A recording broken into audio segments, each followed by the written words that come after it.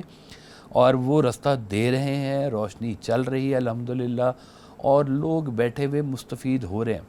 واصف صاحب کا یہ سب سے بڑا جو کمال تھا نا, اشفاق صاحب بھی جس کو بڑا مانتے تھے, کہ ایک فکرے میں پورے موضوع کی گتھی سلجھ جاتی تھی. ہاں بے شک.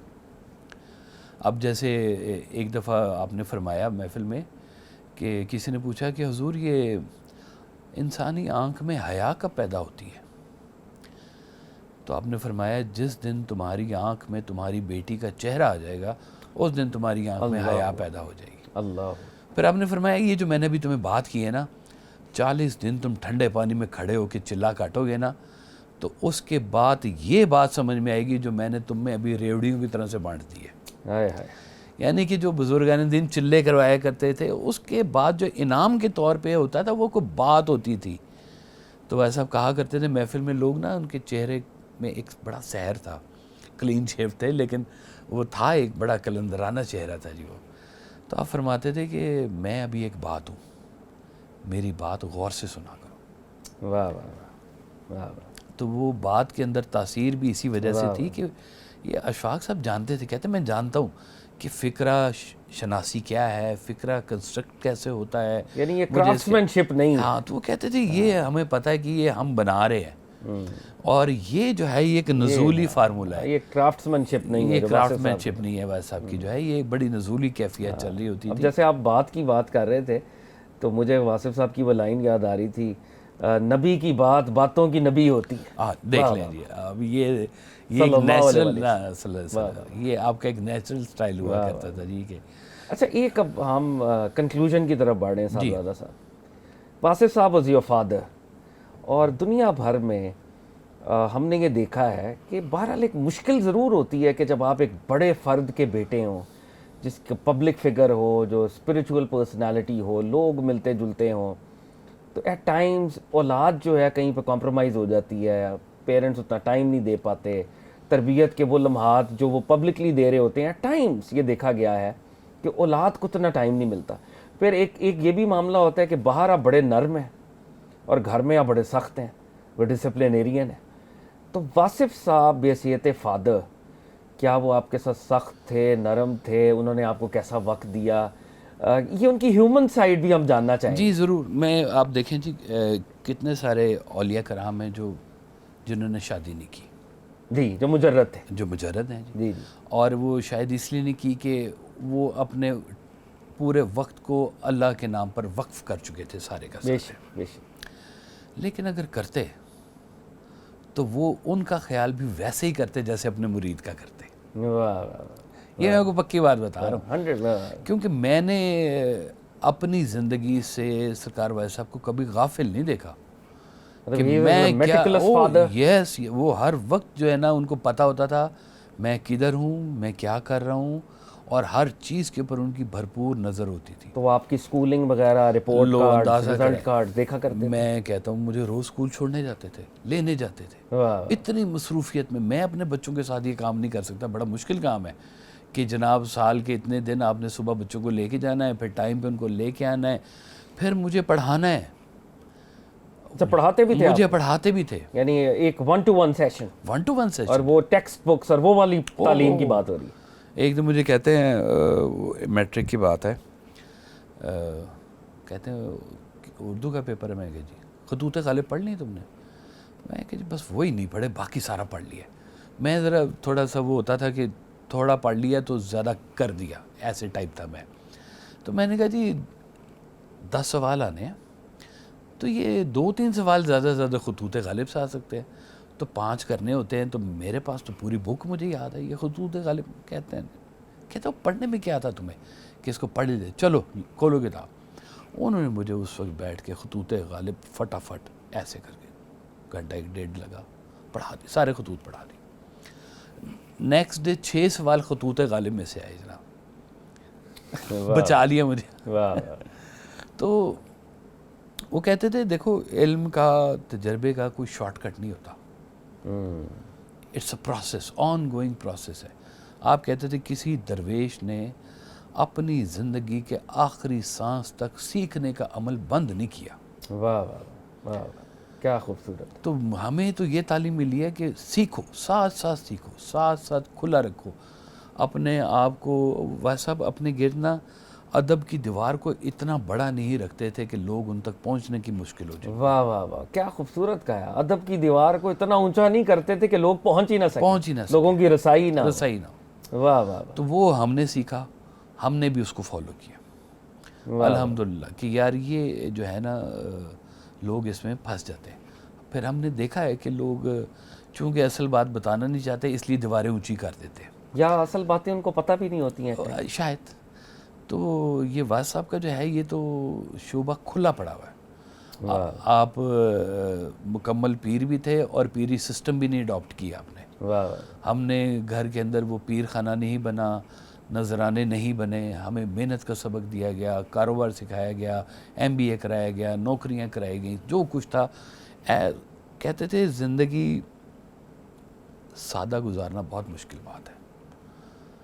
اتنی میں حیران ہوتا تھا کہ واز صاحب کے پاس اتنی طاقت, اتنا وزڈم, اتنی بات, اتنی دنیا بیٹھی تھی آپ کے پاس آ کے, اور اتنی سادہ زندگی کہ صبح سبزی لینے بھی چلے گئے ہیں, تو گوشت لینے بھی چلے گئے ہیں, تو مجھے اسکول بھی لینے چلے گئے. ایک دن مجھے واپسی کہتا ہوں ویڈیو گیم کھیلی کبھی تم نے؟ میں کہا نہیں جی کبھی نہیں کھیلی. نہیں آئی تھی ابھی, نہیں. مجھے لے کے چلے گئے ویڈیو گیم کی شاپ پہ, کھیلو. وہ ٹوکن سے ہوتے تھے, آپ کو یاد ہے؟ ٹوکن سسٹم والا. وہ میں نے 1-2 ڈالے تو مجھے سمجھ آ گئی. میں کوئی 1-1.5 کھیلتا رہا, اور وہ گرمیوں کے دن اور وہ پنکھے کے نیچے بیٹھ کے مجھے دیکھتے رہے. اس لیے وہ چاہتے تھے, کہتے کہ بچوں کو دیکھنے دو ٹی وی, تاکہ یہ اپنے جب اسکول کالج میں جائیں تو ایمبیرسمنٹ نہ ہو کہ ہمیں نہیں پتہ یہ کیا ہو رہا ہے. زمانے کے ساتھ جوڑ کے رکھتے تھے کہ اپ ڈیٹ رہو, سب کچھ کرو. مجھے ایک دن کہتے ہیں کہ دیکھو یہ جو کچھ ہو رہا ہے نا سب سیکھو, ضرور سیکھو, لیکن ایک چیز کا فیتھ نہیں چھوڑنا کہ دیر از آفٹر لائف. وہ تمہیں نقطہ بچا کے رکھے گا ان ساری چیزوں سے, ان ساری چیزوں کی نیگیٹیوٹی سے بیسیکلی. تو پازیٹیوٹی کہیں تو اکیلی فیس بک میں پازیٹیوٹی بھی بہت ہے, اور وہاں پہ نیگیٹیوٹی بھی بے بہا ہے جی. وہ ہم نے سنا تھا کہ ایک علاقے میں کوئی جوتے نہیں پہنتا تھا, تو انہوں نے کہا کہ وہ تو مارکیٹ ہی کوئی نہیں ادھر جوتے کوئی نہیں پہنتا. انہوں نے کہا وہی تو مارکیٹ ہے جہاں جوتے کوئی نہیں پہنتا. ہاں بالکل. تو ہم کہتے ہیں کہ جہاں نیکی کوئی نہیں کر رہا وہی تو جگہ ہے کہ وہاں پہ روشنی جلائی جائے اور روشنی پھیلائی جائے تاکہ لوگوں کے اندر, یہ ہمارے اپنے لوگ ہیں جی. بالکل ان لوگوں کو امبریس کرنا ہماری ذمہ داری ہے. اگر آپ نہ ماننے والوں سے نفرت کریں گے تو پھر منانا کس کو ہے؟ واہ واہ واہ, خوراک کیا ہے آپ کی؟ واہ. تو اور یہی خواجہ صاحب معین الدین چشتی اجمیری نے کر کے یہ دکھایا کر کے بڑے دکھایا. صغیر کے. بالکل. صاحبزادہ صاحب بہت مزہ آیا. واصف صاحب کی باتیں تو ہم کرتے جائیں, بلکہ مجھے لگتا ہے کہ آپ کے ساتھ آپ کو گائے بگائے ہم زحمت دیتے رہیں گے. جی مائی پلیئر. اور ضرور. واصف صاحب کی باتیں اتنی پرمغز, اتنی ڈیپ, اور میرا خیال ہے ہم اسپیسیفک موضوعات کے اوپر کانورزیشن کر سکتے ہیں واصف صاحب کے حوالے سے. بہت شکریہ آپ تشریف لائے. ویورز, انسان کل اور آج میں آج ہم نے ہماری علمی روایت کی بہت بڑی شخصیت واصف علی واصف صاحب کے حوالے سے کانورزیشن کی, اور کیا خوبصورت باتیں. اور دو باتیں میرے لیے تو خاص طور پہ بڑی اہم تھی جو میرے لیے ٹیک ہوم ہے.